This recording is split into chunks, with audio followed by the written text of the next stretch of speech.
Figure it out.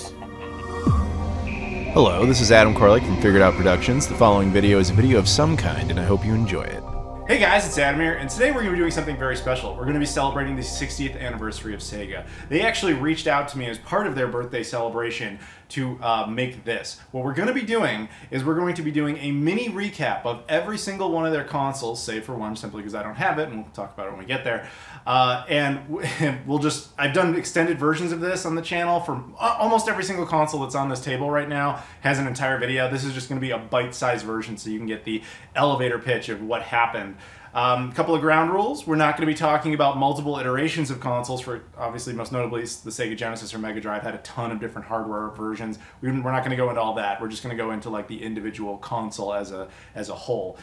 So with that said, let's do it. The first time that Sega, did anything really was back when they were still in Hawaii. They actually started producing games for military bases and eventually would go on to become part of the Gulf and Western Company. So it was interesting actually because when they did the Sonic the Hedgehog movie, they kind of had a reunion with Paramount because Paramount was also part of Gulf and Western. So it was kind of an appropriate film division for them to go through. But in the early 80s, when they were still with Gulf and Western, they began a project on what would ultimately become the Sega Sg-1000. This was released in Japan, as well as a couple of other test markets like Italy and New Zealand. However, the attachment to Gulf and Western did not last, and they were ultimately detached and joined up with a company called CSK Group in Japan, thus becoming a completely Japanese company. And once they were a completely Japanese company, they redesigned the Sg-1000 into this, the Sg-1002. Now, I know I said we wouldn't be talking about the iterations, but this one's kind of special for two reasons. It links this console, the first console, with the third console, and also because it started a lot of Sega trends. And it was the first time they were a completely Japanese company when they made some hardware. It actually created the 9-pin connection that we got used to on the Genesis, but was available all the way until the 32X. It also started what would eventually become their backwards compatibility tradition, because obviously natively it would play Sg-1000 games, but ultimately they would continue that trend forward. It's a very cool console, basically really only released in Japan as well. Now, after that, which was released in 1984, they decided to go on in 1985 and yet again make more hardware. What they did was the Sega Mark III. Now, the Sega Mark III was a true next-generation upgrade, really. It was a big improvement over the Sg-1000. It also sold substantially better. The Sega Mark III, while it may look completely unfamiliar to you, you probably know it quite well, because at the time, again, they were just kind of sticking with, this is our console, so we have the 1, we have the 2, we have the 3, but they kind of broke the mold shortly after this because even though, again, you don't necessarily recognize it, you know it quite well as the Sega Master System. Yes, the guts of this is essentially the exact same thing that's in the Sega Mark III. Sega Mark III was capable of playing Sg-1000 games as well as its own games, which eventually that concept is kind of what led over to here to having both the cartridges and the Hue card slot. Now, the Sega Master System came out in the United States in 1986. It came out in Europe in 1987 and Brazil in 1989. While it wasn't the biggest hit here, it was a juggernaut of success in Europe. It also was very successful in Brazil, to the point where even in 2020, the Sega Master System is still active in Brazil, making it, because of that technicality, the longest running active video game console of all time. Very cool. Now, a lot of the stuff that they put in here, particularly the AV out port, the controller options, all that sort of stuff, would ultimately be put into their next console, their most iconic one, the Sega Genesis or MegaDrive. This was released in 1988 in Japan as the MegaDrive, 1989 in North America as the Genesis. Now, this again continued the backwards compatibility tradition of keeping the hardware inside. So from this perspective, this thing could actually play Sega Master System games. You just needed an adapter for it. But it also was their next generation piece of hardware. And I think it's hard to argue against this point. This is the most iconic Sega piece of hardware ever produced. Everyone recognizes it immediately. This is ultimately the one they would go on to make a classic version of, which is actually right there. It's a very great, awesome video game console, and it was a massive success. It brought them into complete relevance into the console industry and the console wars, which I'm a proud veteran of the early 90s. And they became so successful that they ended up making, obviously, many versions of the Sega Sega Genesis, as we talked about before, but also they decided to branch out into other areas. So they were successful and decided, hey, we can compete on the home console market, we can also compete in the portable market, and that led them ultimately to this. This is the Sega Game Gear. This is actually the only dedicated portable Sega ever made. It's very interesting, actually. From a hardware perspective, it's actually genius. It's basically just a Sega Master System, which allowed them to bring all these European games over to North America that North Americans didn't even know existed. It had a full color screen and a full backlit screen in 1990. Wow. Like that happened back then is amazing. Unfortunately, the Achilles heel of this thing was the battery life, but if you could get past that, which you could, there was a power port. If you could get past that, this was a really cool little portable device, and was actually very successful and ended up being the closest to beating out Nintendo until the PlayStation Portable eventually arrived. In 1991, Sega continued with their birth of technology and wanting to push video games, and they released this. This is the Sega CD, particularly the Model 1 version. Now, you have to remember, in 1991, CDs were not that common yet. They had existed for a few years, but the idea of having your own CD player was not super widely available. So the idea that you were playing video games on them now was even more ridiculous. This was actually the second video game platform to ever use CDs, the only one beating it out being the PC Engine CD or the TurboGrafx 16 CD. Because of how uncommon CDs were, not only did it seem like the future, but it had a good value to it, most people did not have CD players, but they wanted the option to listen to music on CDs. So this would have given you the capabilities to do both, play your games and listen to your music. So as a result, they developed this really cool BIOS screen that you could use that, started up with this cool music in of itself was playing, but had an awesome option to listen to music, and it had visualizations. It was very, very neat. And while I can't prove this, I kind of think that that's really where a lot of developers took note. They said, like, hey, when we release a game console that plays CDs, we have to have an interesting BIOS screen. I think you can kind of thank the Sega CD for that one. Very cool piece of technology. And it had a lot of capabilities that really advanced the Genesis had it been utilized more. But ultimately was, while successful in of its own, it didn't use those features as well as it probably could have. Moving on, in 1993, Sega released another piece of hardware that even I tend to forget about, which is this. This is the Sega Pico.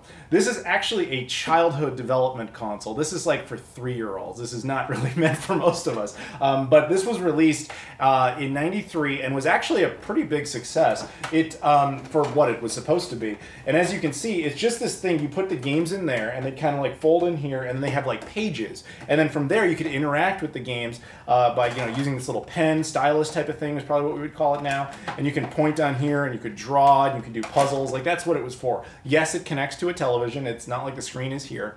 It actually uses the guts of basically a Sega Genesis. So it was a relatively big success, and it's this big, bulky plastic thing, but it actually did pretty well. And one of the things that's most notable for is that there were games released for this by developers that never usually made stuff for Sega hardware. Most notably, Nintendo allowed a couple of Pokemon games to exist on this thing, making it really the only time that ever happened, save for one or other exception, which we'll get to. Later in 1994, that's when Sega really just went nuts with the hardware. They continued, this was kind of an end of an era. So they were switching into the 5th generation of game consoles, and there was multiple philosophies on how to go about doing that. Now you need to understand that at the time, the Sega Genesis was still wildly popular in North America. It was still very popular in Europe. However, it was not that popular in Japan. So the two divisions didn't necessarily agree on what to do, and we won't get into all the details of that. But what ultimately happened was that in 1994, Sega released the 32X throughout the world, primarily the North American market. It technically came out in Europe, it at best technically came out in Japan, but it had the most success in North America. In concept, it made sense. It was basically like, hey, look, you already have a Sega Genesis. You want to upgrade to Sega's 5th gen experience? Boom, just buy this adapter, put it in, you've got the 5th generation experience for half the cost of a brand new console. And initially it actually performed very well. But eventually there would be conflicts within Sega that would disconnect it. So it was really only around for the better part of a year, thus ending a tradition. Because like I said, that was where the 9-DIN pin connection was still for the same controllers, could have been used that whole time. It obviously used Genesis backwards compatibility. Genesis used Master System. Master System used Sg-1000, or Mark III, and Mark III used Sg-1000. So it's like you kind of kept with a string throughout there. So that was around, and technically as a byproduct of it, we got this. This is now known as the Tower of Power, which is just a Sega Genesis, a 32X, and a Sega CD combined. This originally was actually referred to by Sega as the Machine. I'm glad they retconned that to Tower of Power. It's a much better name. Now, technically, this was never really intended to be a console in of itself. However, you could argue that it was, as there were actually 6 games released that utilize all 3 of those devices. Generally, well, in all 6 cases, what they would do is use the Sega CD drive for the benefits that would come with that, and then just use the 32X for an advanced color palette. All 6 games that were released were actually just FMV games that had already existed on the Sega CD. They just, again, used the 32X for better color. It would be very interesting to see what a developer could have done had they really, you know, gritted their teeth and just got into the machine, you know, the machine. They got into the meat of it, really, and just decided to see like what it could actually do. Unfortunately, we never saw that. In 1994 as well, they also released this. This is the Sega Saturn. Yes, this was released in 94, the same year as the 32X. In fact, this came out in Japan in 94 before the 32X was ever released anywhere. So this ultimately would be a huge hit in Japan. Japan was right about that. The MegaDrive wasn't a big hit there. They wanted to move on completely, and then they were very successful. The Sega Saturn actually outperformed the Nintendo 64 in Japan. However, outside of Japan, it was not the biggest hit. And was really kind of discontinued mostly in 1998 throughout most of the world. In Japan, I believe it was like 2003.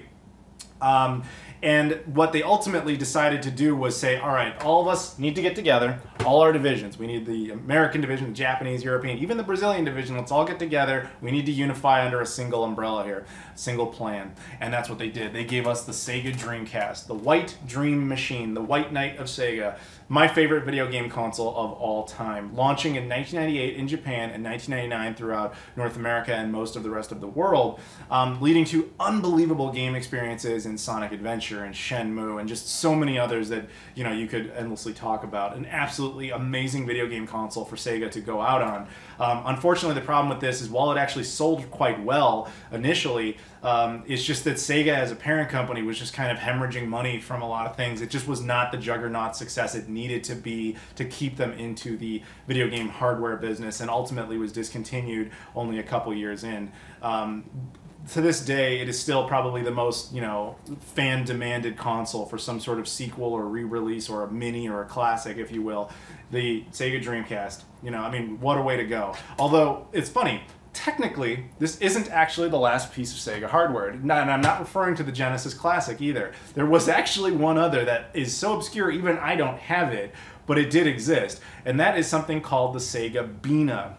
The Sega Beena was released only in Japan in 2005, discontinued in 2008, and once again was actually a sequel to the Pico. It was another childhood development console. While I don't have the console itself, although I have seen it many times over there, this is actually a game for it. I do own a game for it. This is a Pokemon game. Once again, Nintendo allowed games onto Sega hardware at that point. It's just a childhood development console. Again, you take these like big kind of games, and the Pico games look very similar to this. They're just like little books on these like weird cartridges, and you plug them in there, and you just kind of have this child experience, you know, for little kids. That's really all it's for. Although in this case, it was limited to just Japan. But yeah, that was, technically speaking, Sega actually was in hardware until 2008 as a result of the Beena, so very fascinating. But that about does it. That is a bite-sized look at the entirety of the Sega console history, Sega Sg-1000, Mark III, Master System, Genesis, Game Gear, Sega CD, Pico, 32X, Machine, Saturn, Dreamcast, and Beena. So I want to thank Sega so much for not only creating these wonderful experiences for us to all enjoy, but also continuing to make games and everything that they've been doing. They've been a third-party developer ever since the discontinuation of the Beena, and Dreamcast is obviously what people tend to remember it for, but they're still offering you those great gaming experiences, and I look forward to seeing what else they develop in the future. So thank you very much to them for the opportunity to really challenge me to do this, because when was the last time you saw anybody put this much Sega hardware all together at one time? Different Sega hardware. Thank you guys very much for watching. If you guys could, in the description, check out the social media stuff, like, comment, subscribe, and all that wonderful stuff. I appreciate that as well. Thank you so much, and happy birthday, Sega. Keep on going for another 60. See you all later.